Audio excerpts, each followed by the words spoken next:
James and the Bootlashe. Most of the engines on my railway were painted blue. James was the only red engine on the line. He was proud of this. One morning he was to take a passenger train, and Mildred was to help. James was coupled to the coaches, and Mildred was coupled to James. James didn't mind not being in front. He knew he still stood out. People came to admire him over Mildred. I'm a really splendid engine, he thought. James suddenly let off steam. Everyone around him jumped. 2 schoolboys fell backwards onto the platform. An old lady in a bonnet dropped her parcels. A shower of water fell on my nice new top hat.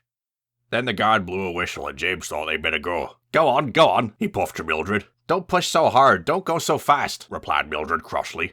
She didn't like sharing a train. James didn't listen. He wanted to get away before I could call him back. He didn't even want to stop at the next station.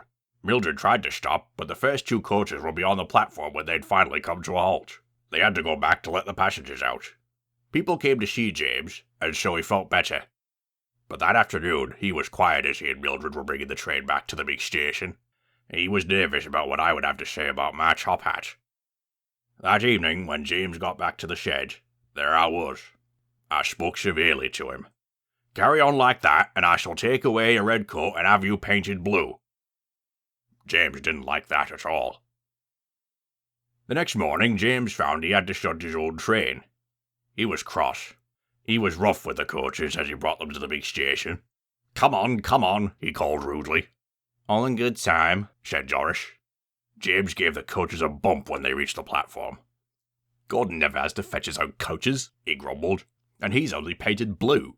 He snorted around to the front of the train and backed into it with a rude bump. Oh, groaned Joris. That was too bad. James grew crosser still. Today, no one came to admire his shiny red paint. He felt lonely as he waited for the guard's whistle. As soon as he heard it, he started off with a tremendous jerk. I'll show them, he puffed as the coaches squeaked and groaned in protest.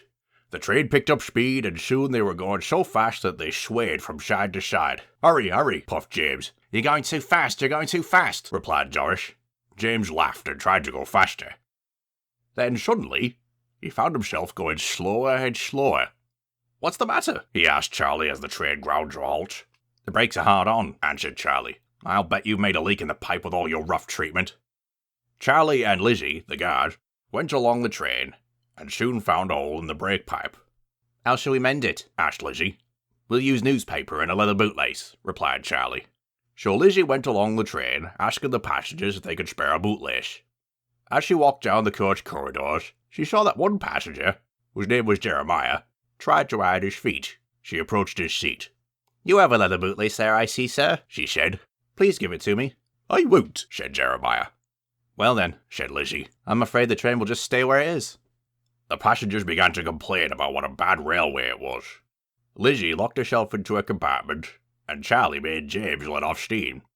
So then the passengers all told Jeremiah how bad he was instead. At last he gave in and surrendered his laces. Sid tied a pad of newspaper tightly around the hole in the brake pipe, and James was able to pull the train. He took care never to bump coaches again.